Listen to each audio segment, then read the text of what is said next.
Hey, good afternoon. So today we're going to be doing a Parsha class on this week's Parsha Kitavo. But before we get started, I just want to say Refuah Shlema to all the Neshamot in Bnei Israel that are suffering with an ailment, whether physical or mental. And I just want to take a moment to highlight and appreciate all the blessings that Hashem has given us as a nation, and the fact that we have the opportunity still, with everything that's happened, to come together in Bet Knesset to pray together, because Torah is so much stronger when the Kahal embraces it together. And why do I say it's so much stronger when the Kahal embraces it together? Because you can see the greatness of Hashem in the multitudes. So I just want to take a moment to thank the rabbis, thank everybody who's continually going to Gemara class, Daf Yomi, everything throughout the day, throughout the week, and literally are the pillars keeping spirituality alive in Bnei Israel. So this week we're in Parshat Kitavo. And Parshat Kitavo starts at Devarim, which is Deuteronomy chapter 26, verse 1. And the first few sentences of this week's Parsha highlight what I like to call a conversation of holiness. And it's the most beautiful thing, and we're going to go into it. So it says, "It will be when you enter the land that Hashem your God gives you as an inheritance, and you possess it and dwell in it, that you shall take of the first mereshit of every fruit of the ground, called pari ha'adamah, that you bring in from the land that Hashem your God gives you. And you shall put it in a basket and go to the place that Hashem your God will choose to make his name rest there." And if we look at the word mereshit, reshit has the word eish inside of it. And ha'adamah has the word or the name Adam. Letting you know that this individual must have a desire in their heart to give. There has to be kavanah, an intent behind it, and the desire to do it with a full heart. And we get this lesson from Cain. We get it in Bereshit, which is Genesis chapter 4, verse 5, where it says, "And to Cain Hashem turned away from his offering." When we look at Hevel, he brought the first fruits. He brought the first of his flock, right? But Cain did not. So Hashem turned away because he did not have the kavanah behind what he was doing. He did not appreciate or was not able to humble himself before Hashem. So if we're looking at Mishlei, which is Proverbs chapter 15, verse 1, it says, "A gentle reply turns away wrath, but a distressing word stirs up anger." So a gentle reply that turns away wrath is a humble heart. A humble heart. You're gently replying to HaKadosh Baruch Hu in a conversation of holiness. You're gently replying. You have a humble heart by doing the mitzvot. But it says a distressing word stirs up anger. And this is where we get into Gemara Ketubot 106a, where it points out that there was a divine anger manifested by world hunger. So a distressing word that stirs up anger isn't the opposite of the gentle reply that turns away wrath. It's like, you shall not lie, so that means you should tell the truth. So when you turn away from the mitzvah of giving, someone else is missing out on that conversation. You've stolen an opportunity for somebody to bless God. And that's what we're going to get into as well. Because the Bikurim is one way of many that we thank Hashem for the kindness that he has shown us.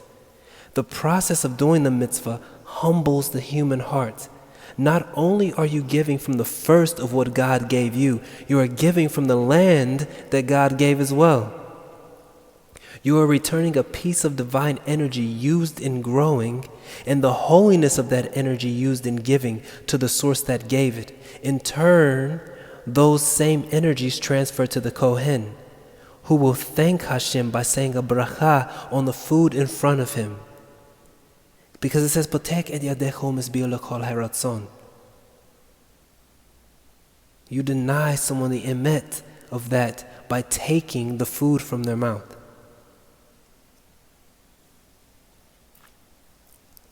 And this is why we look at it and say, this is a declaration that we say here.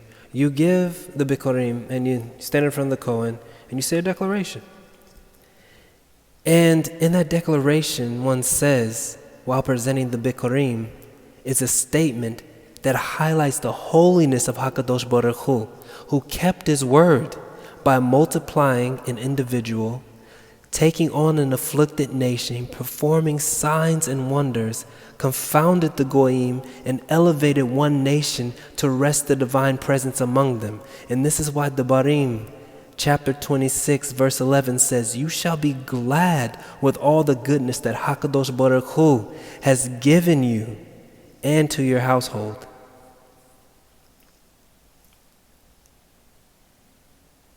Devarim, chapter 26, verse 16 through 17, talks about performing the mitzvot with all your heart and soul. Let your heart be like Aish. And that's what that means. Let your heart be like Aish. And your soul be as calm as Mayim. Because you are humbling yourself before God. And this will create a holy world around you. What I'm saying is, let your heart have Hashem's name written on it. Let your heart push yourself to do more mitzvot, but also keep yourself calm. A calm mind will not get angry, will think before they speak, will respect others around them, because you're taking the time to actually view your actions and review yourself before you make an action. But going back, this is the vigor that you will need, because there is a clear drive with direction, since you will be walking in Hashem's ways, hearkening to Hashem's voice, observing the decrees and statutes and commandments. You are giving of yourself in a cycle of source to self, self to source, and source to others, and the other is the Kohen. And this is a Kabbalistic thought. The source, which is HaKadosh Baruch Hu, gives to you. You're giving the first of what HaKadosh Baruch Hu, and you're presenting it to HaKadosh Baruch Hu, back to the source, and then from the source to the Kohen, who blesses God for the food in front of him. And this is a conversation of holiness. This is the exchanges of holiness. Involving yourself in such a mitzvah has a deep spiritual meaning. A meaning where you are literally building your relationship with HaKadosh Baruch Hu and taking part in the building of another's relationship with HaKadosh Baruch Hu. And that is so beautiful. And you're sharing in that together as a nation. So as we go forward through this month of Elul, and we're thinking about our tshuva, let's also think about how we've wronged others. Get in contact with those people and fix that situation where we caused a mekitzah between us and that other neshama.